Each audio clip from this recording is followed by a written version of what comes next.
Tonight our souls will stand before God together. Our souls will pass through the grave and stand together before God. Before God, we are equal. We are equal. I would recite these words when I was 12 years old. I am not a Muslim, not a religious fanatic as you imagine. On the contrary, I am a Christian through and through. Although I grew up living in an Arab country, my family and I believe in Christianity because God says we are equal before Him. However, just as I was getting ready to go to bed after praying, I heard the sound of a bomb roaring, and then my face was stained red with the blood of my parents. The next day, I heard a shameless voice say, "God bless the American people." They convinced me that the bombing was because our government had made an unforgivable mistake and that killing my family was a last resort to stop a greater evil. Did you hear that? God Almighty, someone is lying to you with the loudest voice in the world. After that, I decided to become a news reporter to let people see the true face of murderers. They are definitely not for justice. I still believe in God because He allowed me to survive the bombing that day. However, no one heard my voice. It seemed like it was always drowned out by lies. God bless America. Iraqi hospitals were reduced to ashes amid hymns. God bless America. A little girl slowly dies in the hope of vultures. God bless America. The train full of poor people ascended to heaven before they had time to pray. Every time God blesses the United States, thousands of people from other countries go to endless darkness and humiliation. However, I have never doubted God because He has promised that we are equal before Him. Even when that little Serbian girl closed her beautiful big eyes on my lap, I still believed that God would give everyone a fair judgment. That morning, I just took a handful of change from her hand. Her angelic smile made me feel very happy. I couldn't believe that such a little girl was also the murderer of the Albanian people. However, the Americans believed it, so the bomb fragments penetrated her beautiful forehead. No one wanted to stop and listen to the voices of the bombed, and all the media were cheering another victory for justice. I know that the butcher knife of justice will be raised high at any time next time, and chop on the heads of innocent people amid the cheers of God bless America. After so many years, the country that was the first to write the principle that all people are created equal into law finally taught me one thing. In order to prevent more people from bleeding, people who like blood must taste the taste of blood for themselves. So, I chose to go to destruction with the sign of the murder. Today, you will shed tears for the innocent people in the building, but have you ever thought about how many of the same innocent people have been killed by the bombs you made? The only difference is that your bombs are labeled justice, while mine has terrorist written on my forehead. Those who were reduced to ashes with me, tonight, our souls will pass through the grave together and go before God. He will give us a fair judgment because He has promised that before Him, we will always be equal, regardless of property, race, and color.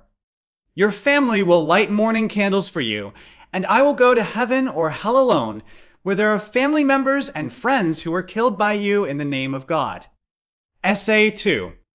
I'm going on a business trip again, and I don't have time to write a new chapter, so I'll post an old one first to relieve everyone's boredom. To be honest, it is a game text, just to commemorate the youth and frivolity of those years. The essays written by drunkards are originally immature thoughts. Since drunkards have the audacity to post them, everyone can just regard them as advertisements. The play of virtue. After a few days of hangover, I woke up and found that there were more and more discussions about morality on the streets. Drunkards are illiterate and often write morality as Tauda and Confucianism as coward. Fortunately, they now type in pinyin, which avoids many mistakes. However, after receiving so many years of moral education, I have a little understanding of virtue. Chinese morality. In fact, the writing is not bad, mostly originated from Confucianism, which seems to say, only the virtuous live in the world. This virtue was originally established for the purpose of competing for the throne, but it was just a means for a group of bandits to compete for the world, and it seemed to have little to do with the people themselves. You are lucky to have a virtuous master. To put it bluntly, you have to endure the same if an ungrateful one becomes emperor. Later, I don't know who is smart enough to extend this virtue to ordinary people's behavioral standards. It was no longer worthwhile for ordinary people because you are still a slave and you can't scold your master if he steals your wife. If you let me die, I will have to die. Life cannot be your own. If my wife is gone, just thank the master for lifting us up. My wife is blessed. Of course, if the owner can appreciate the leftovers, it will be even more important. Anyway, you have nothing to restrain the master. Whether he is virtuous or not, whether he will snatch your wife or not, depends on whether he is happy or not, and it has nothing to do with you. The only thing you have to do is to be a good slave and keep your duty as a slave. At that time, someone wanted to make an agreement with the master. We have to talk about the law, but it only stipulates that there must be a reason to steal other people's wives. The master was unhappy and killed him conveniently. Those who were destroyed were a group that called themselves legalists. As a result, virtue spreads throughout the world. A drunkard reading a book while drunk is like the moral model of Confucianism since ancient times. According to their moral standards, there are not many who are moral. Of course, since it can be written as coward, there are even fewer who have backbone. Not to mention the moral sage who advocated loyalty in Why Do People Talk About Wei Qi that has not yet been clarified? There seems to be a lot of bragging in his books. It's just that among his disciples, they abide by the principle of lying for the sake of respect and do not remember any shameless things. The person who advocated not drinking the water from the stolen spring was trapped between Chun and Kai. The food and clothes he snatched seemed to be full of food and comfortable. It can be seen that not drinking the water from the stolen spring is just not thirsty. As for killing people without charge because they disagreed with his political views, although it is regarded as a model of Confucian behavior, in the eyes of drunkards, it is no different from a robber. It's just pity that young man, Jing Mao, was killed because of someone's fault, and he became a negative example. Later, the more high-sounding morality was described, the more shameless the behavior of moralists. If the common people do not follow the morals he preaches, he can sink you into the pond and light up the sky lanterns. Anyway, Mr. Moral is shameless, so someone should rewrite it for him or modify his morals. Didn't that old Mr. Zhu beat a singing girl to death just to get some free time? It's just that the singer seems to be more honest than Mr. Morality, and she would rather die than tell lies. The harmed old gentleman neither slept with an adult nor defeated his beloved. It's a big joke that hasn't made anyone laugh for hundreds of years.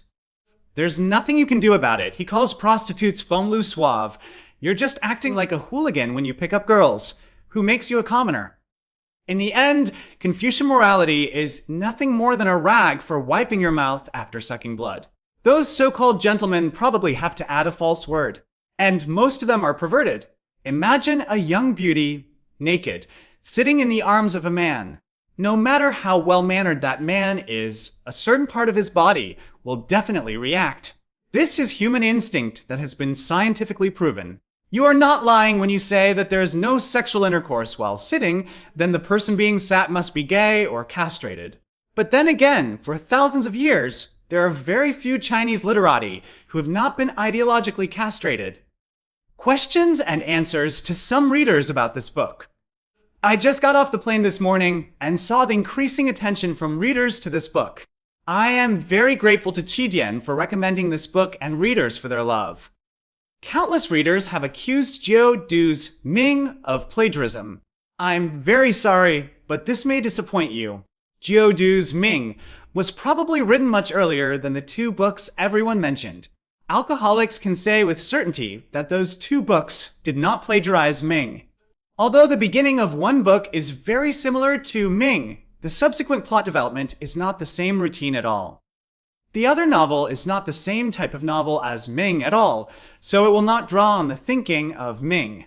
Although many readers like to compare it with Ming, Drunkard personally believes that that book is a historical novel with a very high level, while Ming is basically a fantasy story that deviates from history. The alcoholic deliberately wrote a story like this just to pursue a love. Now I am working hard to continue writing the story, and I just want to express some of my thoughts on history and reality. Therefore, Wu Wangguo's performance in the story may not be satisfactory, but he is using his own mind to think about survival, just like us now. In many dark periods in history, individuals were deprived of the right to speak, but the right to think cannot be taken away by kings or gods. As long as people still think, many lies will be clarified. The drunkard knows that his level is not high, but no matter whether you like the story or not, no matter how poor you think the drunk's historical and literary skills are, please make kind criticisms instead of slandering it, okay? Because the alcoholic puts so much effort into this book. By the way, I would like to clarify a few technical issues again. Regarding water wheels and windmills, Drunkard has actually explained it many times. The efficiency of Western-style water wheels and windmills are not the same as those of similar products in ancient China. Moreover, similar products in ancient my country appeared early, but became popular very late. The popularity of ancient Chinese-style water wheels was in the middle of the Ming Dynasty. According to Drunk's research, windmills were not popular at all. I don't know if you've been to the Qiao family courtyard in Shaanxi. You can look at the German stoves from the 1930s and 1940s on display there and compare them with the stoves that were very common in my country in the 1970s and 1980s. To be honest, you will immediately understand the technological superiority of similar products. Drunkard studied engineering and has been working in engineering for nearly 10 years. My experience is that in terms of machinery and basic industries, the gap between us and the West is still very far, so far that it is frustrating. This gap can no longer be said to be just a gap in technology. I personally believe that if we still hold on to the view of Chinese learning as the essence and Western learning as the application, the gap may never be narrowed. The emergence of this gap has already appeared before the Ming Dynasty. Readers who have carefully read the novel The Drunkard can know how many years earlier the earlier universities in the world appeared than us. That's not a drunkard's fabrication, it's a historical fact. Regarding the improvement route of this book, some enthusiastic readers are very dissatisfied with the treatment of alcoholics. How should I put it? This is an issue that has been controversial for nearly 100 years, and the opinions have never been unified. The drunkard personally believes that if there is a chance for improvement, it is best not to have a revolution. Because once a revolution occurs, it is often a disaster, leaving a country unable to recover for many years. Once the old regime is overthrown, due to different revolutionary ideas, the revolutionary parties divided into several factions will always be more cruel to eliminate their competitors. The best example is the French Revolution. If you look carefully at that period of history, the blood can make people breathless. As far as personal fantasy is concerned, it is of course the most satisfying to be the overriding strong one. The problem is that once you become the one being overpowered, the ending will not be so good. Imagine how sad it would be if you had to eliminate those who disagreed with you both mentally and physically on the first day, and then the next day you find yourself being treated similarly by other forces. Regarding equality, many readers have raised doubts. Alcoholics personally believe that the simplest explanation of equality is do not do to others what you do not want others to do to you. No matter you are an emperor, a hero, a god, or an expert, do not impose on others what you do not want to bear, because others are equal to you and stand under the same sky. Answer some readers' questions.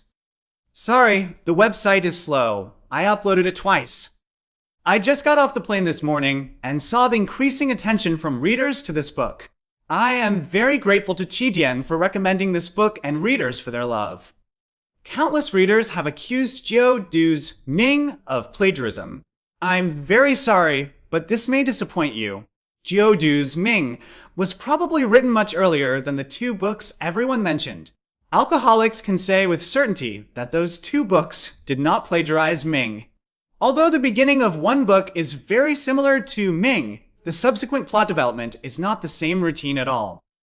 The other novel is not the same type of novel as Ming at all, so it will not draw on the thinking of Ming. Although many readers like to compare it with Ming, Drunkard personally believes that that book is a historical novel with a very high level, while Ming is basically a fantasy story that deviates from history.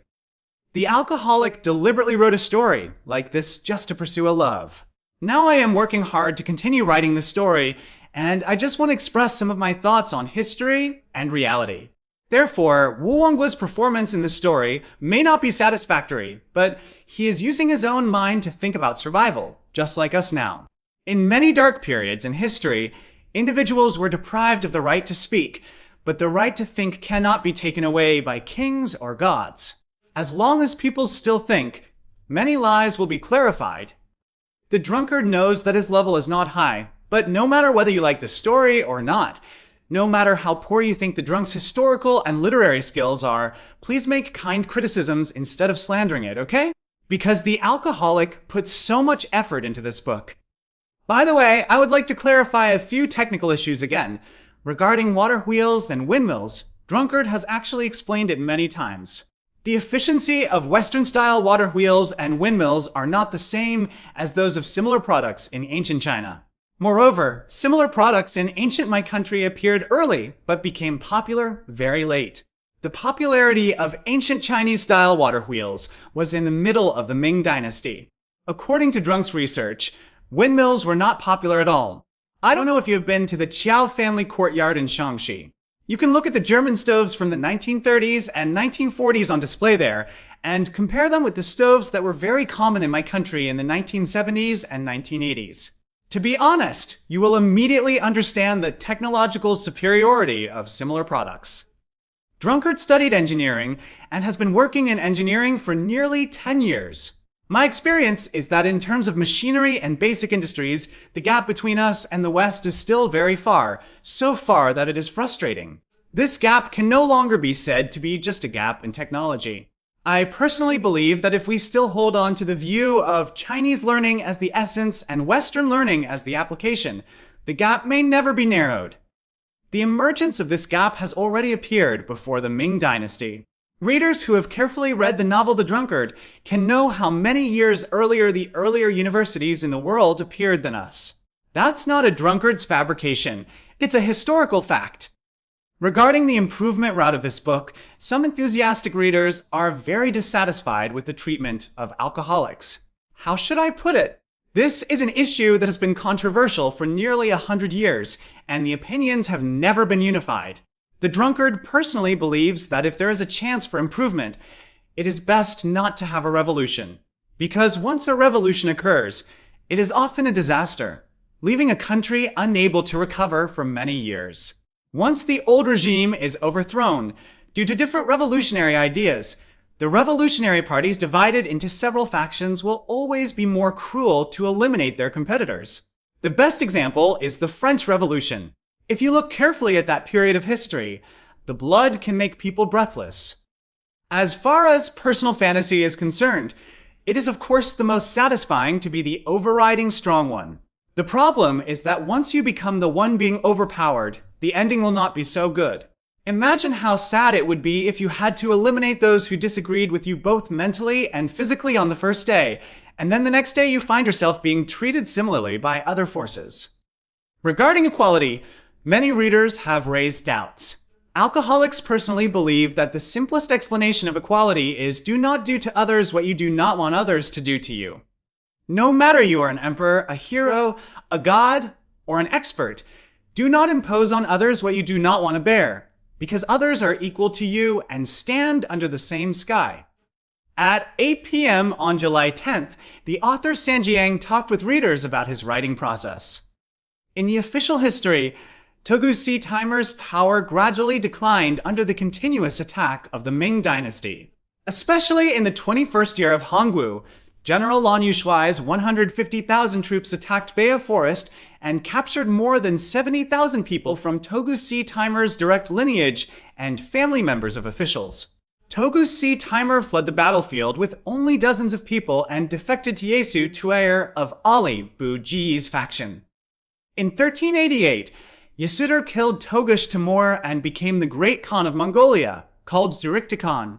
Yasudar is a descendant of Ali Buj, the younger brother of Kublai Khan, the founder of the Yuan dynasty. Alabogo once competed with Kublai Khan for the throne, but failed in the end. More than 100 years later, Yasudar, a descendant of Ali Buj, raised an army and killed the descendants of Kublai Khan and became the Great Khan. This was a major event in the Mongolian Khan tradition, because before this, no matter how fierce the political struggle within the Mongolian ruling class was, the Khan power of the Kublai Khan family had never been shaken. Yasudir's attack on Toghis Timur showed that as the Mongolian nobles retreated to the grasslands, the social economy declined severely, and coupled with the defeat of the Ming dynasty, the struggle within the ruling class intensified. However, Yesodil passed away just as he became Khan. His son Enkhselikta succeeded to the throne for a similarly short time. In 1393, Elbek of Kublai Khan regained the throne of Khan from Enkhedrlik II of Alabuj clan, thus ending the situation where Yesidir and his son were the Khans. However, during the reign of Elbek, Quin Timur of the Alabo brothers raised troops and killed Elbek Khan, and the throne of Khan was once again transferred to the hands of the Alabo brothers. In the first year of Yongle, 1403, Wokuatai, the uncle of Kublai Khan and Alabogo, was Galichi and ascended to the throne of Khan again. Gili Chahan's territory was in the Heshi area of Gansu province. In order to occupy Helen, he fought repeatedly with Prime Minister Bachala Mahamu of the Oirat tribe with the support of the Arutai Grand Master. In 1403, they defeated the opponent, occupied the Alapantami River basin, and continued to push southeastward. They once controlled Hami and poisoned Ink Timur, the loyal and shunned king named by the Ming dynasty. Soon, conflicts arose between Gili Chihan, Taisha Right Prime Minister Malhaza, Taifuzwa Prime Minister Yusuntai, and Taibao Privy Councillor Alotai. Yesuntai was killed by his subordinates. Malhaza returned to Oirat. Arutai moved to Hilar River, and Gili Khan was killed by his subordinates again. It is no accident that the descendants of Wokuatai competed for the throne of Khan. As early as the 20th year of Zhijing, 1360, Aluhui Timur, the Yangzhai king of the Ajadai clan, had openly challenged Tuahuan Timur, the successor to the Khan of Kublai Khan. Although Aruhui Timur's rebellion was quickly suppressed, the Ajadai clan did not give up the fight for the Khanship. With the accession of Gili Chihan to the throne, the descendants of Ajadai finally got their wish for a while. In 1408, the 6th year of Yongle in the Ming dynasty, Kublai Khan came to the throne with the support of Alutai Taishir, an old minister of Gili Red Khan. Before Benya Shri Khan came to the throne, he took refuge in the Timurid Empire due to the war. After Timur's death, he left Samarkand, a city in today's Uzbekistan, for Mughalistan. In 1407, with the support of Arutai, he returned to Mongolia and ascended the throne. The Mongolian Khanate was once again in the hands of Kublai Khan from the hands of the Ajadai family. Benya Shri Khan and Ziyuan Arutai conquered Ulianga in the east and controlled Hushi, Hami, and other places in the west. In order to preserve his own power, Mahamu of Oirat supported the Alabo brothers to become the Khan of Delabak. In 1415, Mahamu and others supported Alabuj's Eseku to ascend the throne. In 1426, the first year of Shwanda in the Ming dynasty, Adai of the Hizar clan seized the throne of Khan with the support of Arutai. The Khan throne was transferred from the Alabuj clan to the Hizar clan. The internal struggle of the Mongolian royal family added new content. From the original struggle between the Kublai Khan clan and the Alabuj clan and the Agadai clan, the struggle with the Hizar clan was added. Wat Horn. It was the Mongolian who lived in the Sayan Mountains and Tongnu Mountains in western Mongolia and the Soviet Union. He was called Mongolian. It was divided into 4,000 households during the reign of Genghis Khan and was called 40,000 households in the Ming dynasty. In the early Ming dynasty, the leader who ruled Wasi was named Meng Timur.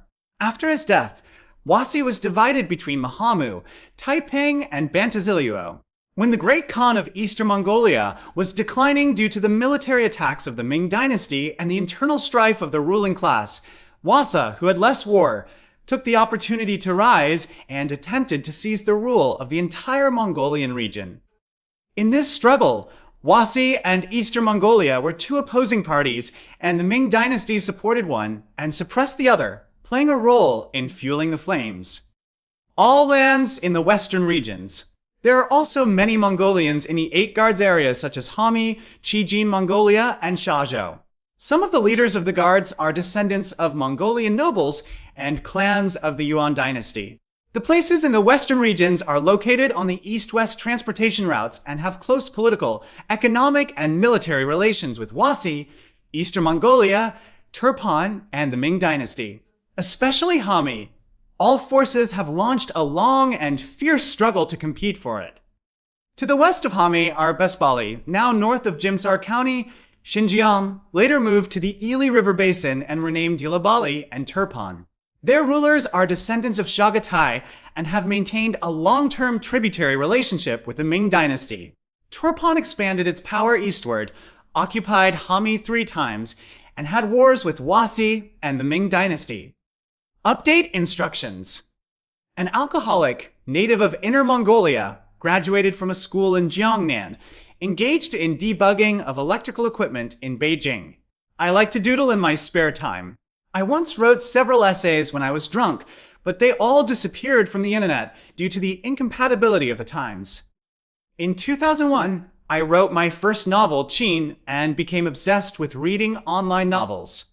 I started writing Ming in 2003 and have continued to write it until now. Unconsciously, it has nearly 1 million words. I don't dare to call myself a writer. I just share some of my dreams and immature thoughts with everyone. If someone likes it, a drunkard will be lucky. It was purely accidental that I became an amateur author, but it was inevitable to join the VIP of Qidian.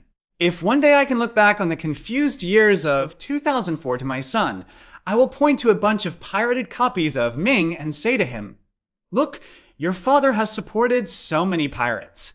The only one who insists on genuine copies and is willing to give you money for milk powder is Qidian." The first time I wrote Ming, which can be regarded as a novel, was in October 2003. At that time, my career was at a low point and my relationship was extremely depressed. In the spring of that year, my girlfriend, whom I had been in love with for many years, went to Australia. The engagement that was originally expected to be at the end of the year also encountered great resistance. I was so bored that I started to write the first chapter. I remember that my biggest wish at the time was for readers who liked this book to send me a blessing on December 21st, the day my girlfriend returned to China. I hoped that the blessings from hundreds of people would move God and help me overcome the deliberate obstruction of a few well-meaning people around me. Starting from December 20th, within a few days, I received thousands of blessings. When I looked through these blessings one by one, I knew that I was not alone. That winter, I got the long-awaited happiness, upgraded from someone else's boyfriend to a husband. God bless married men. The next good news is that Qidian hopes that I will join the ranks of VIP authors. Perhaps it is due to my distrust of the network economy that I have been hesitating between joining and not joining. As early as about a month after Ming was serialized on the internet, several friends from Qidian paid extremely enthusiastic attention to this book. Bao Jianfeng and Qin Huai were invited to stay on the site several times, but I did not dare to accept. Because I know what the level of my writing is, and if it's free, people will read it. How about charging? It was probably thrown into the trash long ago. I once impulsively subscribed to mingyangpinshu.com for a week. The subscription effect at that time was a bit beyond my psychological endurance. With my job at the time, there was really no need to write some text to support my family, so I quit Mingyang's VIP and returned to the ranks of free authors. Probably one day around the Spring Festival, I suddenly saw the new book, The Ming Dynasty, in a rental bookstore on the roadside. The cover of the book was printed with the name Drunkard. I was shocked and delighted. I didn't know how to describe my mood at that time. I spent 20 yuan to buy my work from a small boss. When I got home, I carefully wrapped the book cover and read it slowly. At that moment, I realized that my book had economic value, and judging from the stains on the book, there seemed to be a lot of people renting it. After a night of depression, I finally made up my mind to become a VIP author. I chose the starting point entirely because of the enthusiasm of Bao Bao and others. I didn't expect that there would be subsequent stories. At that time, the first volume of Ming had been serialized for free to chapter 12, and it was not far away from the end. In order to adapt to living abroad in the future, I changed my workplace in 2004. I jumped from my original publishing house to a European company that made electrical equipment and restarted my business trip career providing technical services to power plants. The work was intense, and the hours were usually measured in weeks. One day, the drunkard got off the plane and returned home. He opened the internet to update Ming and looked at the royalties statistics column with a feeling of despair. At that time, he was shocked by the numbers inside. I haven't seen you for half a month, but my tens of thousands of words have attracted thousands of readers, earning me nearly 1,000 in manuscript fees. In addition to being uneasy, I decided to work hard to repay the readers and write the following words well. Careful readers can find that this is the first change in the writing style of Ming, from rough to rich. When you put effort into a text, the characters in the story have souls, and they gradually begin to think of their own. When I wrote the end of the first volume, when the Ming fleet set sail, I knew it was time for me to think about the purpose and significance of this book. Since Qidian has provided me with funds and a writing environment, I cannot waste this environment. Otherwise, I will be unworthy of my readers. Before the end of the first volume and the beginning of the second volume, Drunkard spent nearly half a month organizing his writing ideas and developing an outline for the entire book. Between the lines, I gradually added my thoughts on history and reality over the years. If the first volume of Ming is a trickling stream singing joyful songs, then the second volume was already a big river full of rapids and dangerous shoals in my mind before I started writing. The development of the story is just as it should be. In the first volume, Wu Onghua and others are just tossing around in a county. In the second volume, they have to face the problems of the whole country, as well as all the crises in the late feudal society. How to solve these crises? Even historians think it is a mystery, not to mention a bookworm Wu Onghua, and outside the story, a drunkard who is half asleep and half awake. The second volume of Ming begins with war, full of confusion and darkness. Some readers applauded, while others turned away. In particular, some topics involving personal dignity and freedom and national interests, between national conflicts and reconciliation, and between hatred and tolerance often aroused the most controversy among readers. Several unintentional but unbearable harsh comments from readers almost made me stop writing. Fortunately, I had some understanding friends and a few good administrators who supported me, and they helped me get through the most difficult moments. Through the starting point, I got to know internet celebrities such as Lao Lang, Chi Hu, Joke, Shua Jian, and Rui General. We all discussed with each other and never felt lonely, especially when I came back from get off work, wrote books until late at night, and clicked QQ, and I could always find a few familiar figures. With the development of Qidian, the number of VIP subscriptions to Ming is getting higher and higher, and the pressure on the author is also increasing. In a material society, no one is exempt from vulgarity, and everyone hopes that their works can be recognized by more readers. I can only work hard to improve myself every day so that readers can get something new from the novel.